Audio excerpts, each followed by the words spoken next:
ಶೃಂಗೇರಿ ಮಂಡಲ ಬಿಜೆಪಿ ವತಿಯಿಂದ ಮಹತ್ವದ ಸುದ್ದಿಗೋಷ್ಠಿ. ಕಾಂಗ್ರೆಸ್ ವಿರುದ್ಧ ಬಿಜೆಪಿ ನಾಯಕರ ವಾಗ್ದಾಳಿ. ಕಳೆದ 15 ದಿನಗಳಿಂದ ಶೃಂಗೇರಿ ಕ್ಷೇತ್ರದಲ್ಲಿ ನಡೆಯುತ್ತಿರುವ ರಾಜಕೀಯ ವಿದ್ಯಮಾನಗಳ ಕುರಿತು ಇಂದು ಶೃಂಗೇರಿ ತಾಲೂಕು ಬಿಜೆಪಿ ವತಿಯಿಂದ ಸುದ್ದಿಗೋಷ್ಠಿ ನಡೆಸಿ ಬಿಜೆಪಿ ಅಭ್ಯರ್ಥಿ ಡಿಎನ್ ಜೀವರಾಜ್ ವಿರುದ್ಧ ಆರೋಪ ಮಾಡುತ್ತಿರುವ ಕಾಂಗ್ರೆಸ್ ವಿರುದ್ಧ ಶೃಂಗೇರಿ ಬಿಜೆಪಿ ಮುಖಂಡರು ವಾಗ್ದಾಳಿ ನಡೆಸಿದರು. ಕ್ಷೇತ್ರದ ಅಭಿವೃದ್ಧಿಯಲ್ಲಿ ಪ್ರಮುಖ ಪಾತ್ರ ವಹಿಸಿರುವ ಜೀವರಾಜ್ ನಮ್ಮ ನಾಯಕರು. ಅಂತವರ ತೇಜೋವಧೆ ಮಾಡುತ್ತಿರುವ ಕಾಂಗ್ರೆಸ್ನ ಶಾಸಕ ಟಿಡಿ ರಾಜೇಗೌಡ ಮತ್ತು ಅವರ ಹಿಂಬಾಲಕರ ನಡೆಯನ್ನು ಬಿಜೆಪಿ ಖಂಡಿಸುತ್ತದೆ ಮತ್ತು ಇದೇ ರೀತಿ ಕಾಂಗ್ರೆಸ್ ಮುಂದುವರೆದಲ್ಲಿ ಕ್ಷೇತ್ರದಾದ್ಯಂತ ಬಿಜೆಪಿ ಇದಕ್ಕೆ ತಕ್ಕ ಉತ್ತರ ನೀಡಲಿದೆ ಎಂದು ತಾಲೂಕು ಬಿಜೆಪಿ ಅಧ್ಯಕ್ಷ ಉಮೇಶ್ ತಲಗಾರ್ ತಿಳಿಸಿದರು. ಕ್ಷೇತ್ರದಾದ್ಯಂತ ಕಾಂಗ್ರೆಸ್ ಬಿಜೆಪಿ ಕಾರ್ಯಕರ್ತರನ್ನು ಟಾರ್ಗೆಟ್ ಮಾಡಿ ಕೇಸ್ ದಾಖಲಿಸುತ್ತಿದೆ. ಇದನ್ನು ಬಿಟ್ಟು ಶಾಸಕರು ಕ್ಷೇತ್ರದ ಅಭಿವೃದ್ಧಿ ಕಡೆ ಗಮನ ಕೊಡಬೇಕು. 8 ವರ್ಷಗಳಿಂದ ಹಲವು ಕಾಮಗಾರಿಗಳಿಗೆ ಚಾಲನೆ ಸಿಗದೆ ಅಭಿವೃದ್ಧಿ ನಿಂತು ಹೋಗಿದೆ. ಇನ್ನಾದರೂ ಶಾಸಕರು ಆ ಕಡೆ ಗಮನ ಕೊಡಲಿ. ಕಾಂಗ್ರೆಸ್ ಕಾರ್ಯಕರ್ತರು ನಮ್ಮ ನಾಯಕರಾದ ಡಿಎನ್ ಜೀವರಾಜ್ ವಿರುದ್ಧ ವೈಯಕ್ತಿಕವಾಗಿ ತೇಜೋವಧೆ ನಡೆಸುತ್ತಿದ್ದಾರೆ. ಇದು ಹೀಗೆ ಮುಂದುವರೆದರೆ ಅವರಂತೆಯೇ ಉತ್ತರ ಕೊಡಲು ನಾವು ಸಿದ್ಧರಿದ್ದೇವೆ ಎಂದು ತಾಲೂಕು ಪ್ರಧಾನ ಕಾರ್ಯದರ್ಶಿ ನೂತನ್ ಕುಮಾರ್ ಹೇಳಿದರು.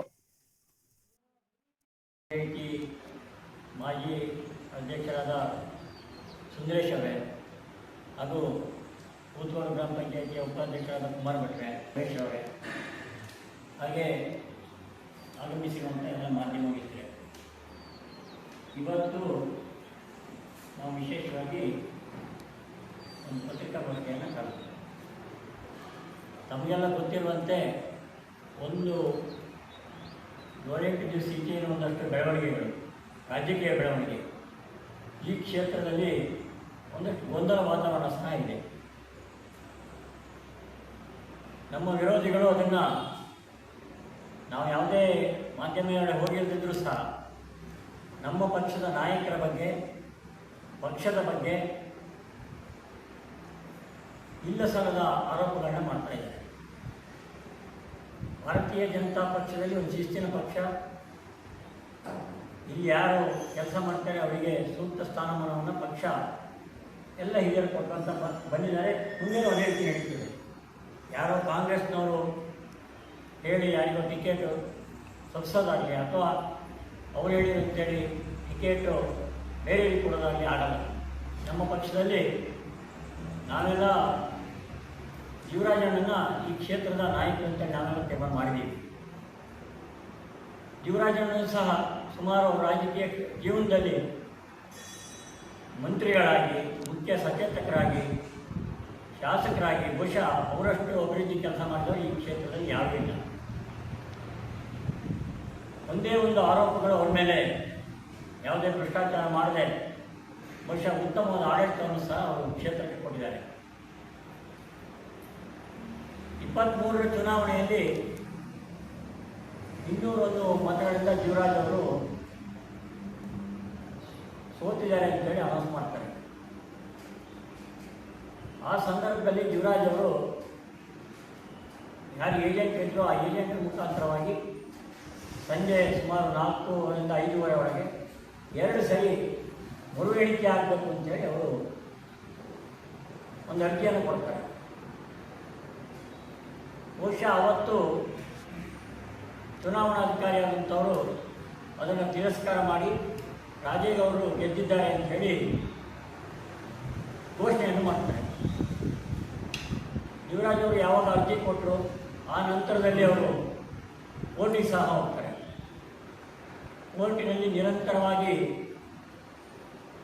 ವಾದ ವಿವಾದ ಎಲ್ಲ ನಡೆದು ಬಹುಶಃ ಮೊನ್ನೆ 2ನೇ ತಾರೀಕು ಮರು ಮತ ಎಣಿಕೆ ಆಗ್ತದೆ. ಏನು 279 ಮತ, ಹಾಗೆ ಒಟ್ಟು 1800 ಚಿಲ್ಲರೆ ಅಂದರೆ ಅಂಚೆ ಮತಗಳ ಮರು ಎಣಿಕೆ ಆಗ್ತದೆ. ಅದರ ಬಗ್ಗೆ ನಮ್ಮ ನೂತನ್ ಕುಮಾರ್ ಅವರು ಹೇಳೋರಿದ್ದಾರೆ. ನಾನು ಕಾಂಗ್ರೆಸ್ ನಾಯಕರಿಗೆ ಕೇಳಲಿಕ್ಕೆ ಬಯಸದಿದ್ದೆ, ಜೀವರಾಜ್ ಅವರ ಬಗ್ಗೆ ನೀವು ತೇಜೋವಧೆ ಮಾಡುವಂಥ ಕೆಲಸವನ್ನು ಮಾಡ್ತಾ ಇದ್ದೀರಿ. ಇದನ್ನು ಇಲ್ಲಿಗೆ ನಿಲ್ಲಿಸಿ ನಮ್ಮ ಇಡೀ ಏನು ಶೃಂಗೇರಿ ಕ್ಷೇತ್ರದ ಬಿಜೆಪಿಯ ಮತದಾರ ಇರ್ಬೋದು, ಬಿಜೆಪಿಯ ನಾಯಕರು ಇರ್ಬೋದು, ಜೀವರಾಜ್ ಅವರಿಗೆ ಇದ್ದೀವಿ ನಾವು. ನಮ್ಮ ನಾಯಕರು ಜೀವರಾಜರು ನಾವೇನು ಇವತ್ತು ಮೊನ್ನೆ ಕೋರ್ಟ್ ತೀರ್ಮಾನದಲ್ಲಿ ನಮಗೆ ಸ್ವಲ್ಪ ಹಿನ್ನಡೆ ಆಗಿರ್ಬೋದು, ಆದರೆ ನಮಗೆ ನ್ಯಾಯಾಂಗದ ವ್ಯವಸ್ಥೆ ಮೇಲೆ ನಂಬಿಕೆ ಇದೆ. ನಾವು ಏನು ನಾಳೆ 21ಕ್ಕೆ ನ್ಯಾಯಾಂಗ ತೀರ್ಪು ಬರೋದಿದೆ, ಖಂಡಿತವಾಗೂ ಜೀವರಾಜ ಪರವಾಗಿ ಬರ್ತದೆ ಅಂತ ಹೇಳಿ ನಾವಂತೂ ಒಂದು ಆಶಾಭಾವನೆಯನ್ನು ಇಟ್ಕೊಂಡಿದ್ದೀವಿ. ಅದು ಯಾವುದೇ ತೀರ್ಪು ಬರಲಿ, ನಾವು ಅದಕ್ಕೆ ನ್ಯಾಯಾಂಗ ತೀರ್ಪನ್ನು ಗೌರವಿಸುವಂಥ ಕೆಲಸವನ್ನು ಮಾಡ್ತೀವಿ. ಕಾಂಗ್ರೆಸ್ಸಿನ ಏನು ರಾಜ್ಯ ವಕ್ತಾರರು ಅಂತ ಹೇಳ್ತಾರೆ, ಬಹುಶಃ ಅವರು ಲಾಯರ್ ಆಗಿ ಏನು ಮಾಡ್ತಿದ್ದಾರೆ ಅಂದರೆ, ಈ ರಾಜ್ಯಕ್ಕೆ ಸಮಸ್ಯೆಗಳು ಬಂದು ಈ ಕ್ಷೇತ್ರಕ್ಕೆ ಸಮಸ್ಯೆಗಳು ಬಂದಾಗ ದೇವರ ಮೊರೆ ಅವರು ಯಾವತ್ತೂ ಹೋಗಲಿಲ್ಲ. ಮೊನ್ನೆ ನಾನು ನೋಡ್ತಾ ಇದ್ದೀನಿ, ಸುಮಾರು ದೇವಸ್ಥಾನಗಳಿಗೆ ಭೇಟಿ ಕೊಡುವಂಥ ಕಾರ್ಯಕ್ರಮ, ಅಲ್ಲಿ ಹೋಗಿ ಏನು ಅನೇಕ ರೀತಿಯ ಒಂದಷ್ಟು ದೇವರಲ್ಲಿ ಈ ಕ್ಷೇತ್ರದ ಜನರನ್ನು ದಿಕ್ಕು ತಪ್ಪಿಸುವಂಥ ಕೆಲಸವನ್ನು ಮಾಡ್ತಾ ಇದ್ದಾರೆ. ಬಹುಶಃ ಲಾಯರ್ ಆದರೂ ಅವರು ಲಾಯರ್ ಕೆಲಸನೇ ಬೇಡ, ಇದೇ ಮಾಡಿದ್ರೆ ಒಳ್ಳೆಯದು. ಅವರ ಏನು ಕಕ್ಷಿದಾರಿರ್ತಾರೆ ಅವರನ್ನು ದೇವಸ್ಥಾನಕ್ಕೆ ಕರ್ಕೊಂಡೋಗಿ ಅಲ್ಲೇ ಅವರು ಬಹುಶಃ ಈ ಏನು ದೇವಸ್ಥಾನದಲ್ಲಿ ಯಾವ್ಯಾವ ರೀತಿ ಹಂಚೆ ಕೊಡೋದ ಹುಯಿಲು ಕೊಡೋದ ಈ ಥರ ಮಾಡಿದ್ರೆ ಭಾಳ ಒಳ್ಳೆಯದಂತೆ ನನ್ನ ಭಾವನೆ. ಈ ಕ್ಷೇತ್ರದಲ್ಲಿ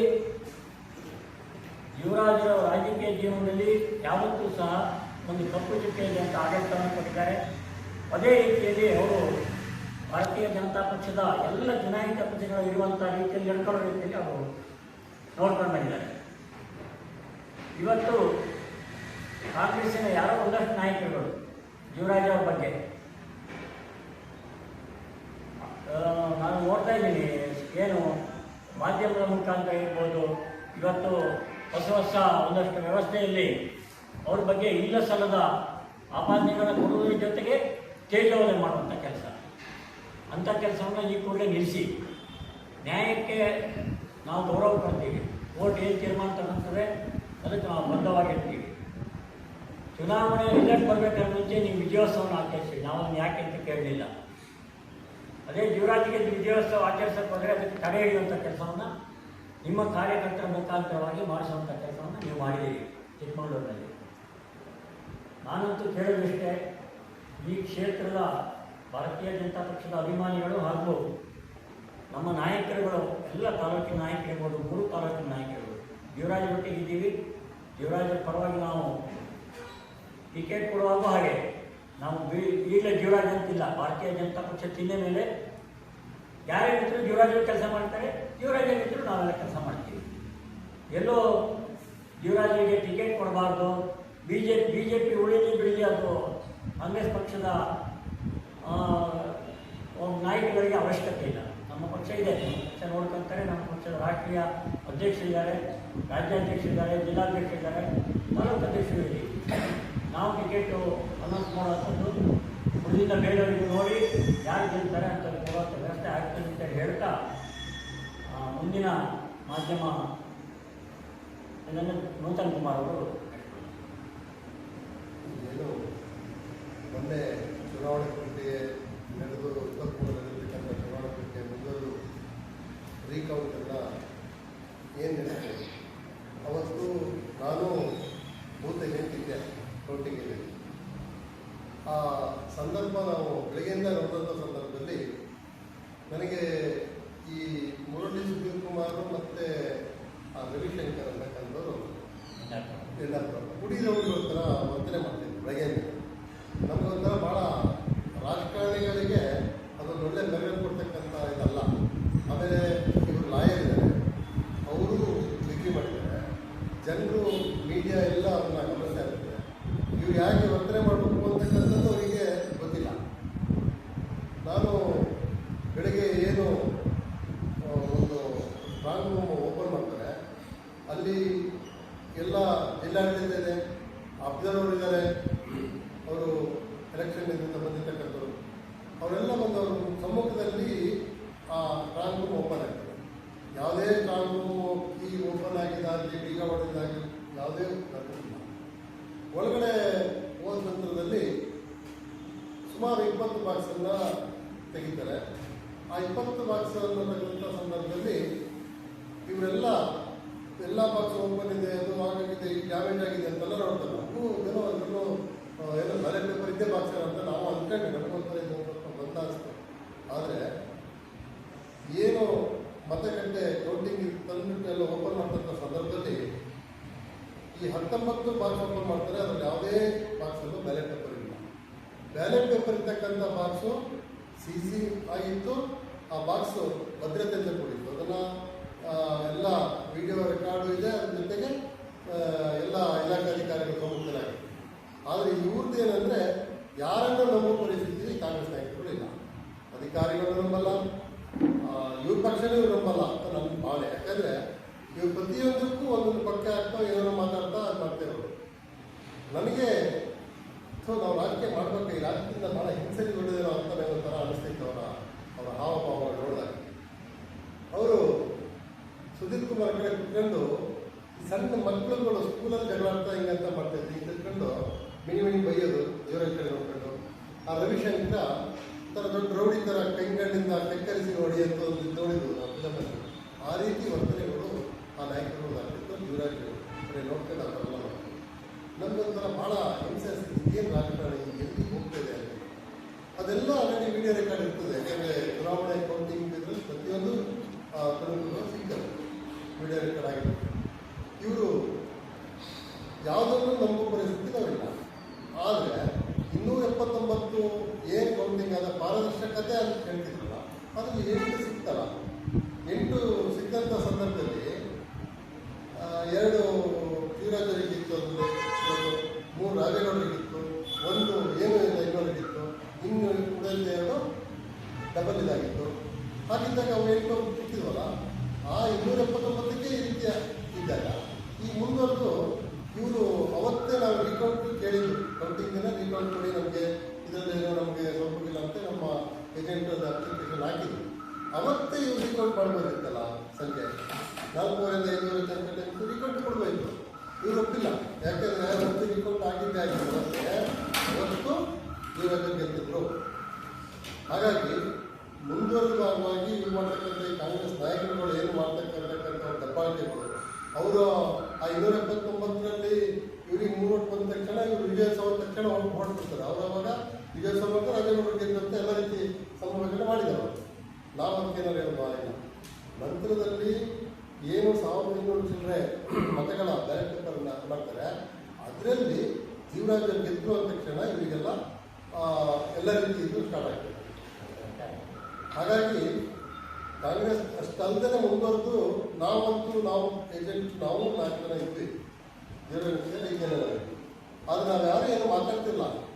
ಅಧಿಕಾರಿಗಳಿದ್ದಾರೆ, ಕಾನೂನು ಪ್ರಕಾರ ಆಗ್ತಿದೆ, ಮಾಡಬೇಕು ಅಂತ ಅಷ್ಟೇ. ನಾವು ಕಾನೂನು ಪ್ರಕಾರ ಮಾಡಿದ್ದು ಅಷ್ಟೇ. ಇವ್ರು ಆಗಲ್ಲ. ಮೊದಲನೇನೋ ಅಧಿಕಾರಿಗಳಿಗೆ ಈಗ ಇದ್ದೋಡಿ ಇವ್ರಿಗೆ ಸರ್ಕಾರ ಇದೆ, ರಾಜ್ಯದಲ್ಲಿ ಮುಖ್ಯಮಂತ್ರಿಗಳು ಇದ್ದಾರೆ, ಇವ್ರು ಏನು ಬೇಕಾದ್ರೂ ಮಾಡ್ಬೋದು ಅಂತಕ್ಕಂಥದ್ದು ಇವ್ರ ಭಾವನೆಗಳು. ಇದು ರಾಜಕಾರಣ ಮಾಡ್ತಕ್ಕಂಥವರಿಗೆ ಶೋಭೆ ತರೋದಿಲ್ಲ. ಈ ನಿಟ್ಟಿನಲ್ಲಿ ಎಲ್ಲರೂ ಯೋಚನೆ ಮಾಡಬೇಕಾಗಿದೆ. ಅದರಲ್ಲೂ ಎಸ್ಪೆಷಲಿ ಶೃಂಗೇರಿ ಕ್ಷೇತ್ರ, ಈ ಕ್ಷೇತ್ರ ತುಂಬ ಒಳ್ಳೆಯ ಒಂದು ಸುಸಂಸ್ಕೃತವಾಗಿರ್ತಕ್ಕಂಥ ಕ್ಷೇತ್ರ ಇದೆ.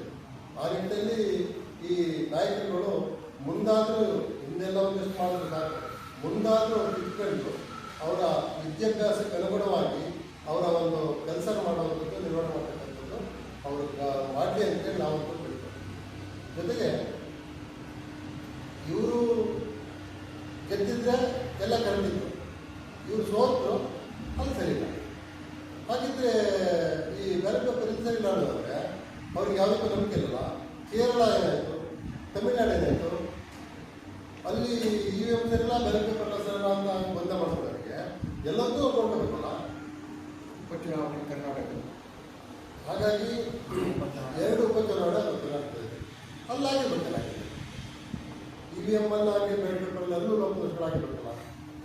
ಇವರಿಗೆ ಯಾಕೆ ಬೇಕಾಗಿ ಇವರು ಅವತ್ತೇ ನಮಗೆ ರಿಕೌಂಟಿಂಗ್ ಮಾಡಿದ್ದಿದ್ರೆ ಈ ಸಮಸ್ಯೆನೇ ಇರಲಿಲ್ಲ. ನಮಗೂ ನಮ್ಮ ಪಕ್ಷದವರಿಗೂ ಎಲ್ಲರಿಗೂ ಒಂದು ಇದ್ದಿದ್ದು ಕಡಿಮೆ ಮಟ್ಟದಲ್ಲಿ ನಾವು ಗೆದ್ದಿದ್ದೀವಿ ಅಂತಕ್ಕಂಥದ್ದಿದ್ರು. ಸೋತು ಗೆದ್ದಂಗಾಗಿದೆ, ಗೆದ್ದು ಸೋತಂಗೆ ಆಗಿದೆ. ಈ ನಿಟ್ಟಲ್ಲಿ ನಾವು ಕಾನೂನನ್ನ ಗೌರವಿಸ್ತೀವಿ. ಇವತ್ತೇನು ಕೋರ್ಟಲ್ಲಿ ನಾಡಿದ್ದು ಒಂದು ತೀರ್ಮಾನ ಬರ್ತದೆ, ನಾವು ದೇವರಲ್ಲಿ ನಾವು ಬೆಳ್ಕೊಳ್ತೀವಿ. ಒಂಥರ ಹೋಗೆಲ್ಲ ದೇವಸ್ಥಾನದಲ್ಲಿ ಹೋಗಿ ಕೊಡೋದಿದ್ದೆಲ್ಲ ನಾವು ಮಾಡಲ್ಲ. ನಾವು BJPಯಲ್ಲೂ ಸುಸಂಸ್ಕೃತರಾಗಿದ್ದೀವಿ. ನಾವು ಪ್ರಾರ್ಥನೆ ಮಾಡ್ಕೊಳ್ತೀವಿ. ಇದು ಖಂಡಿತ ಮುಂದಿನ ದಿನಗಳಲ್ಲಿ ನಮಗೆ ಜೀವರಾಜಲ್ಲಿ ಗೆಲುವಾಗ್ತದೆ ಅಂತೇಳಿ ನಾವೆಲ್ಲರೂ ಒಂದು ಆಶಾ ಮಾಡ್ತಿದ್ದೀವಿ. ಆಮೇಲೆ ಈ ಇನ್ನೊಂದು ಮಾತನ್ನು ಸುಧೀರ್ ಕುಮಾರ್ ಅಂತ ಹೇಳ್ತಾರೆ, ಜೀವರಾಜರಿಗೆ ಡಾಕ್ಯುಮೆಂಟ್ ತಿದ್ದಿ ಅನುಭವ ಇದೆ, ಹಿಂದೆ ಅವ್ರು ತಿದ್ದಿದ್ದಾರೆ, ಹಾಗಾಗಿ ಅವರೇನೋ ಮಾಡಿದ್ದಾರೆ. ಯಾಕೆ ಹೇಳ್ತಾರೆ, ತಿದ್ದಿದ್ದವರು ಅಷ್ಟು ಜನ ಪಾರ್ಟಿ ಸೇರ್ಕೊಂಡಲ್ಲ, ಹೆಂಗೆ ಸೇರ್ಕೊಂಡಾರೆ? ಏನು ಡಾಕ್ಯುಮೆಂಟ್ ಹಿಂದೆ ತಿದ್ದಿದ್ರು ಅಂತೇಳಿ ಲೋಕಾಯುಕ್ತ ಕೊಟ್ಟು ಹೋಗ್ತಿದಾರಲ್ಲ, ಅಷ್ಟು ಜನ ಇವ್ರ ಪಾರ್ಟಿಲಿದ್ದಾರೆ. ಈಗ ಇವ್ರ ತಿದ್ದಿದ್ದಲ್ಲ, ಜೀವರಿಗೆ ಗೊತ್ತಿದ್ದಕ್ಕೆ ತಿದ್ದಿರ್ಬೋದು, ನಮ್ಮ ಗೊತ್ತಿಲ್ಲ ಅದೇ ಇರ್ಬೋದು. ಆದರೆ ಅವನ್ನೆಲ್ಲ ಆ ಕೋರ್ಟಲ್ಲಿ ಇನ್ನೊಂದೆಲ್ಲ ಕಟಕಟಲ್ಲಿ ಎಲ್ಲರೂ ಇವ್ರು ಪಾರ್ಟಿ ಸೇರ್ಕೊಂಡಲ್ಲ. ಇವರು ಸಭ್ಯತೆ ಇರೋರಾಗಿದ್ದರೆ ಅವ್ರು ಸರಿಯಾಗಿದ್ದಾರೆ, ಯಾಕೆ ಸೇರ್ಕೊಂತಾರೆ? ಈ ನಿಟ್ಟಿನಲ್ಲಿ ಅವರು ಮತ್ತು ಅವ್ರ ನಾಯಕರುಗಳು ಯೋಚನೆ ಮಾಡಬೇಕಾಗಿದೆ. ನಾವು ಹಿಂದೆ ಅನೇಕ ಅಭಿವೃದ್ಧಿ ಕಾಮಗಾರಿಗಳನ್ನು ತಗೊಂಡು ಈ ರೀತಿ ಗೊಂದಲ ಆಗ್ತಕ್ಕಂಥ ಇದನ್ನು ಫಸ್ಟು ಕಾಂಗ್ರೆಸ್ ನಾಯಕರು ಕೈಬಿಡಿ. ನಿಮ್ಮ ಸಣ್ಣತನ ಸಣ್ಣ ಬುದ್ಧಿನ ಇವತ್ತಿಂದಲೇ ಬಿಟ್ಬಿಡಿ. ಈ ರೀತಿ ಮಕ್ಕಳ ಚೇಷ್ಟೆ ಥರ ಹೀಯಾಳಿಸುವಂಥದ್ದು, ತೆಂಗಣ್ಣಿಂದ ನೋಡ್ತಕ್ಕಂಥದ್ದು, ಇದನ್ನೆಲ್ಲ ಚಿಕ್ಕ ಚಿಕ್ಕ ಮಕ್ಕಳಲ್ಲಿ ಮಾಡುವಂಥದ್ದಷ್ಟೇ. ನೀವು ಬುದ್ಧಿವಂತರಾಗಿ ಇದನ್ನು ಮಾಡಬೇಡಿ ಅಂತೇಳಿ ಕಿವಿ ಮಾಡ್ತೀವಿ. ಹಾಗೆ ರಾಜೇಗೌಡರು ಸುಮಾರು 8 ವರ್ಷ ಅತಂತ್ರ ಶಾಸಕರಾಗಿದ್ದರು. ನಿಮ್ಮ ಅಭಿವೃದ್ಧಿ ಕೆಲಸಗಳು ಏನು ಅಂತಕ್ಕಂಥದ್ದು ಎಲ್ರಿಗೂ ಕ್ಷೇತ್ರ ಮತ್ತು ತಾಲೂಕಲ್ಲಿ ಗೊತ್ತಾಗ್ತಾಯಿದೆ. ಜಿಲ್ಲಾ ಪಂಚಾಯತಿ ಮತ್ತು ತಾಲೂಕು ಪಂಚಾಯತಿ ಚುನಾವಣೆ ಆದರೆ 8 ವರ್ಷ ಅತಂತ್ರ ಆಗಿದೆ. ಆದರೆ ನಾವು ಒಂದು ಚಿಕ್ಕದಿಂದ ಕೋಗಿಬೇಕು ರಸ್ತೆ ಇದೆ, ಯಾರು ಬೇಕಾದ್ರೆ ಬಂದು ನೋಡ್ಬೋದು. ಭಾಳ ಜನ ನಾವೆಲ್ಲ ಹೋಗಿ ಭಾಳ ಇದ್ದಾರೆ ಪ್ರತಿಭಟನೆ ಮಾಡಿದ್ವಿ. ಕನಿಷ್ಠ ಜನ ಶಾಸಕರಿಗಾಗಲಿ ಈ ನಮ್ಮ ತಾಲೂಕು ಮತ್ತು ಅಧಿಕಾರಿಗಳಿಗೆ ಇಲ್ಲ. ಆ ರಸ್ತೆ ಕಂಪ್ಲೀಟ್ ಹೋಗ್ತಾಯಿದೆ. ಅದು ಆ್ಯಕ್ಚುಲಿ ಇದರಿಂದ ಬೇಗಾರಿ ಲಿಂಕ್ ರೋಡ್, ಅದಕ್ಕೆ ಈಗಲೇ ಅದು ಒಂದು 5-6 ಲಕ್ಷ ಇಟ್ಟರೆ ಅದಕ್ಕೊಂದು ಇದು ನಾರಾಯಣ ಸಾಕಾಗ್ತದೆ. ಅದನ್ನು ಮಾಡಿಲ್ಲ. ಆ ಥರ ತುಂಬ ಇದ್ದಾವೆ. ನೀವು ಅಧಿಕಾರಿಗಳೆಲ್ಲ ನಿಮ್ಮ ಕಂಟ್ರೋಲ್ ಇದ್ದಾರೆ ಅಂದರೆ, ನಾನು ಮೊನ್ನೆ ATM ಕಾರ್ಡ್ ಎಷ್ಟು ಕ್ಯಾನ್ಸಲ್ ಆಗ್ತಿದೆ, ಹೇಗಾಗಿದ್ದಾರೆ, ಅಧಿಕಾರಿಗಳು ಏನು ಮಾಡ್ತಿದ್ದಾರೆ. ಈ ಉದಾಹರಣೆ ನಾನು ನಿಮ್ಗೆ ಗೊತ್ತಿರ್ತೀನಿ. ಚಿಕ್ಕದಲ್ಲಿ ಮೃಗಾಬೈಲ್ ಅಂತ ಒಂದು ಗಿರಿಜನ ಬರ್ತಕ್ಕಂಥ ಒಂದು, ಅದರಲ್ಲಿ ಒಬ್ಬರು ರಾಜಮ್ಮ ಅಂತ ಮಗನೂ ಸಂಬಂಧವಾಗಿದ್ರು, 72 ವರ್ಷ ವಾಸ ಮಾಡ್ತಿದ್ದಾರೆ. ಅವನಿಗೆ ಸಂಧ್ಯಾ ಸುರಕ್ಷೆ ಬರ್ತಾ ಇದೆ. ಆ ಸಂಧ್ಯಾ ಸುರಕ್ಷೆ ತಡೆ ಹಿಡಿದಿದ್ದಾರೆ. ಯಾಕೆ ಅಂತ ಕೇಳಿದ್ರೆ ಅವ್ರದ್ದು BPL ಕಾರ್ಡ್ ಬಂದಿಲ್ಲ. ಏನು ಅವರಿಗೆ 4 ಗುಂಟೆ 5 ಗುಂಟೆನ ಸರಿ ಇರುತ್ತೆ, ಭಾಗ ಇತ್ತು 4 ಗುಂಟೆ ಇದ್ದು ಹೋಗಿದೆ, ಒಟ್ಟು 8-9 ಗುಂಟೆ ಒಳಗಿರ್ತಕ್ಕಂಥದ್ದು. ಅದನ್ನು ಯಾವುದೇ ರೀತಿ ಬೇಸಾಯ ಮಾಡೋ ಪರಿಸ್ಥಿತಿ ಅದಿಲ್ಲ. ಆ ಥರದವರು ಆ ಥರ ಕ್ಯಾನ್ಸಲ್ ಆಗಿರ್ತಕ್ಕಂಥ ತಾಲೂಕು ನೂರಾಗಿದೆ. ನನಗೆ ಉದಾಹರಣೆ ರಾಜಮ್ಮ ಅಂತಕ್ಕಂಥದ್ದು ನೀವು ಬೇಕಾದ್ರೆ ಯಾವ್ದು ಮುರುಘಾಬೈಲಿಗೆ ಹೋಗಿ ಅವನು ಸಣ್ಣ ಮನೆಯಲ್ಲಿ ಕುಡಿಸ್ಕೊಂಡು ವಾಸ ಇದೆ, ಅದಕ್ಕೆ ಗಟ್ಟಿಗೆ ಬೇಟೆ ಬಂದು ಹೋಗಕ್ಕೂ ಆಗಲ್ಲ, ಆ ಪರಿಸ್ಥಿತಿ ಇದೆ. ಅವ್ರದ್ದು ಸಂಧ್ಯಾ ಸುರಕ್ಷೆ ಕ್ಯಾನ್ಸಲ್ ಆಗ್ತದೆ. ನಾನು RIV ಏನು ಕೇಳಿದೆ, ಏನು ನಿಮ್ಮ ಕತೆ ಏನು ವ್ಯವಸ್ಥೆ ಅಂತ ವರ್ಷದವರೆಗೂ ಮಾತಾಡ್ತೀನಿ. ಅವರು ಮುಂದೆ ಸರಿ ಮಾಡಿಕೊಡ್ತೀನಿ ಅಂತ. ಸರಿ ಮಾಡಿಕೊಡೋದು ಈ ಥರದವ್ರನ್ನ ಯಾಕೆ ಕ್ಯಾನ್ಸಲ್ ಮಾಡ್ತೀವಿ? ಇದು ಶಾಸಕರಿಗೆ ಜವಾಬ್ದಾರಿ ಇಲ್ವಾ? ನೀವು KDPನ ಸರಿಯಾದ ತಗೊಂಡು ನಿರ್ವಹಣೆ ಮಾಡಿ ಅಂತ ನಿಮ್ಮ ಹತ್ರ ಹೇಳ್ತೀವಿ. ನಿಮ್ಗೆ ಆಗಲ್ಲ. ನೀವು ಆಗಲೇ ನಾವು ದಯವಿಟ್ಟು ರಾಜೇಂದ್ರ ಕೊಟ್ಟು ಒಳ್ಳೆಯದಾಗ್ತದೆ. ನೀವೊಂದು 6 ತಿಂಗಳಿಗಾರು ಒಂದು KDPನ ಸರಿಯಾಗಿ ಮಾಡುವಂಥದ್ದನ್ನ ಒಂದು ಇದು ಮಾಡ್ಬೋದು. ಸಿದ್ದಮಣಿಪುರಿ ಅಂತ ಒಂದು ಪ್ಲೇಸಲ್ಲಿ ಬಾಗೌಡ ಅಂತಕ್ಕಂಥದ್ದು ನೀರು ಹಳ್ಳ ಜಮೀನು ಹಳ್ಳ ಕಾಡ್ತಿರ್ಬೇಕಾದ್ರೆ ನೆರೆಯಲ್ಲಿ ಅವನು ಹಳ್ಳ ಕಾಡ್ಬೇಕಾದ್ರೆ ಅಲ್ಲೇ ಸತ್ತೋಗಿದೆ.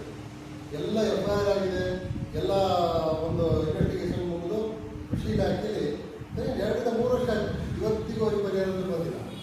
ಈ ಥರದವು ತುಂಬ ಉದಾಹರಣೆಗಳಿದ್ದಾವೆ. ನೀವು ZPTP ಗ್ರಾಂಟನ್ನು ಸಮರ್ಪಕವಾಗಿ ಹಂಚ್ತಾ ಇಲ್ಲ, ಸಮರ್ಪಕವಾಗಿ ಎಲ್ಲ ಕಡೆ ಕೆಲಸ ನಿರ್ವಹಣೆ ಮಾಡ್ತಿಲ್ಲ. ನೀವು ಒಂದು ಭಾಗಕ್ಕೆ ಸೀಮಿತ ಮಾಡಿದ್ದು ನಮ್ಗೆ ನಮಗೆ ಬರ್ತಾ ಇದೆ. ನಾವು ಮುಂದಿನ ದಿನದಲ್ಲಿ ಇದೇ ಅಂದರೆ ನಾವೆಲ್ಲ ಹಿಂದೆ ಈ ಲೋಕಾಯುಕ್ತ ಕೋರ್ಟಿಗೆ ಸಾಕೋರಲ್ಲ, ಬೇಡ ಅಂತ ಯೋಚನೆ ಮಾಡ್ತೀವಿ. ಮುಂದಿನ ದಿನ ಅನಿವಾರ್ಯ ಬರ್ಬೋದು. ಅದು ಬರ್ದಿದ್ದಂಗೆ ಈ ಸೈಡಾರು ನಿಮ್ಮ ಆ್ಯಕ್ಷನ್ ಪ್ಲಾನ್ ಸರಿಯಾಗಿ ಮಾಡಬೇಕು ಅಂತೇಳಿ ನಿಮ್ಮೆಲ್ಲ ನಾವು ಮನವಿ ಮಾಡ್ತೀವಿ. ಮತ್ತು ಈ ರೀತಿ ಕಾಂಗ್ರೆಸ್ ನಾಯಕರುಗಳು ದೇವಸ್ಥಾನಕ್ಕೆ ಹೋಗುವಂಥದ್ದು ನೀವು ಮಾತ್ರ ಅಲ್ಲ, ನಮಗೂ ಬರ್ತದೆ. ನಿಮ್ಮ ನಡವಳಿಕೆಗಳನ್ನ ನೀವು ಇಟ್ಕೋಬೇಕು.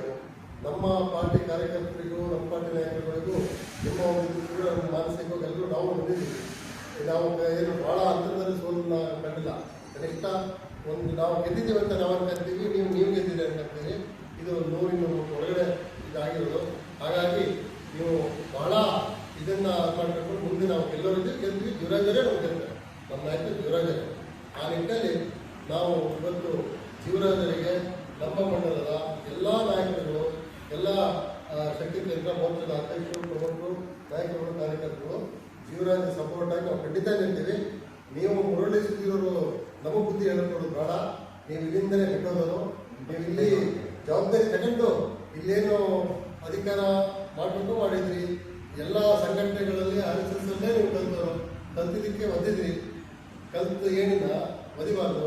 ಅದಕ್ಕೆ ನೀವು ನೆಗ್ಲೆಕ್ಟಾಗಿ ಏನೇನು ಮಾತಾಡಿದ್ರಿ ಅಂತಕ್ಕಂಥದ್ದು ಇಡೀ ನಿಮ್ಮ ಮಾಧ್ಯಮದಲ್ಲೇ ನಾವು ನೋಡಿದ್ದೀವಿ. ಮುಂದೆ ನಿಮ್ಮ ಮತನ್ನು ಬದಲಾವಣೆ ಮಾಡ್ಕೊಂಡು ಸುಮ್ಮನೆ ಒಬ್ಬ ನಾಯಕರಿಗೆ ತೇಜೋದಯ ಮಾಡ್ತಕ್ಕಂಥ ಮಾತುಗಳನ್ನ ಆಡೋದು ನೀವು ಬಿಡಬೇಕು. ಇಲ್ಲ ನೀವೇನು ಮಾತಾಡ್ತೀರಿ ಆ ಮಾತುಗಳನ್ನ ನಾವು ನಮ್ಮ ಪಕ್ಷದ ನಾಯಕರುಗಳು ನಿಮ್ಮ ನಾಯಕರಿಗೆ ನಾವು ಮಾತಾಡಬೇಕಾಗ್ತದೆ.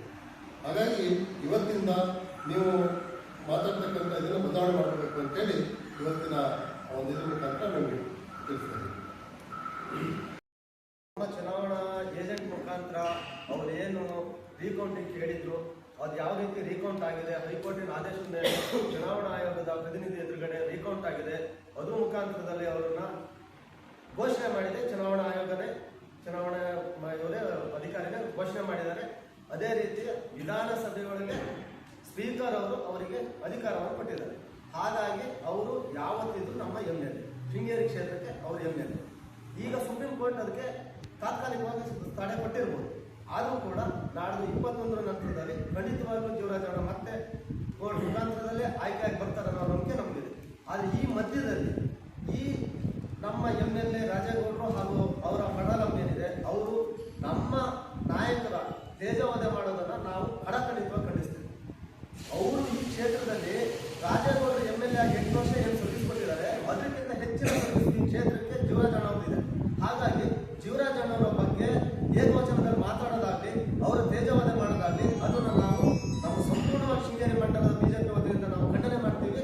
ಹಾಗೂ ಅವರು ಹಿಂಬಾಗಿಲಿಂದ ಬಂದವರಲ್ಲ, ಜನಾದೇಶದ ಮೇಲೆ ಚುನಾವಣಾ ಆಯೋಗದ ಸರ್ಟಿಫಿಕೇಟ್ ಮೇಲೆ ಅವರು MLA ಆಗಿ ಮತ್ತೆ ಅಧಿಕಾರವನ್ನು ತೆಗೆದುಕೊಂಡಿದ್ದರು. ಹಾಗಾಗಿ ಅವರನ್ನು ಯಾರು ಕೂಡ ದೂಷಣೆ ಮಾಡುವಂತ ಪ್ರಸಂಗ ಇಲ್ಲ. ಇದನ್ನ ನಿಜವಾಗ್ಲೂ ಕಾಂಗ್ರೆಸ್ಸಿನ ಏನು ನಾಯಕರುಗಳಿದ್ದಾರೆ ಅವರು ಮನಗಾಣಬೇಕು. ಆಮೇಲೆ ಜೀವರಾಜಣ್ಣ ಅವರು ಸಭ್ಯ ರಾಜಕಾರಣಿ. ಈ ಕ್ಷೇತ್ರದಲ್ಲಿ ಗೋವಿಂದ ಗೌಡ್ರು ಇರ್ಬೋದು, DV ಚಂದ್ರೇಗೌಡರು ಇರ್ಬೋದು, ಅವ್ರ ಜೊತೆ ಎಲ್ಲ ಚುನಾವಣೆಯನ್ನು ಮಾಡ್ಕೊಂಡು ಬಂದಿರ್ತಕ್ಕಂಥವ್ರು. ಯಾವತ್ತು ರಾಜೇಗೌಡರು ಈ ಕ್ಷೇತ್ರಕ್ಕೆ ಕಾಲಿಟ್ಟರು, ಈ ಕ್ಷೇತ್ರದ ಕಾಂಗ್ರೆಸ್ಸಿನ ಚುಕ್ಕಾಣಿ ಹೇಳಿದ್ರು, ಅಲ್ಲಿಂದ ಶುರುವಾಯಿತು ಇವರ ಈ ರೀತಿಯ ಒಂದು ಸುಳ್ಳು ಆರೋಪಗಳು ಮತ್ತೆ ದ್ವೇಷದ ರಾಜಕಾರಣಗಳು ಇವೆಲ್ಲ ಆಮೇಲೆ ಸ್ಟಾರ್ಟ್ ಆಗಿರೋದು. ಹಾಗಾಗಿ ನಾವು ನೇರವಾಗಿ ಹೇಳ್ತಾ ಇದ್ದೀವಿ, ಜೀವರಾಜಣ್ಣನ ರಾಜಕೀಯ ಬದುಕಲ್ಲಿ ಇವರು ಕಪ್ಪು ಚುಕ್ಕೆ ಇಡೋದು ಬೇಡ. ಏನೇನು ಕಷ್ಟಗಳು ಕೊಟ್ಟಿದ್ದಾರೆ ನಮ್ಮ ನಾಯಕರಿಗೆ, ಯಾವ್ಯಾವ ರೀತಿ ಕೇಸ್ಗಳನ್ನ ಹಾಕಿದ್ದಾರೆ, ಪ್ರತಿಯೊಂದು ಕೇಸ್ಗಳು ಏನೇನಾಗಿದೆ, ಆ ಕೇಸ್ಗಳು ಕೊಟ್ಟವ್ರ ಮೇಲೆ ಏನೇನು ಆಕ್ಷನ್ ಆಗಿದೆ ಅದೆಲ್ಲದೂ ನಮಗೂ ಗೊತ್ತಿದೆ.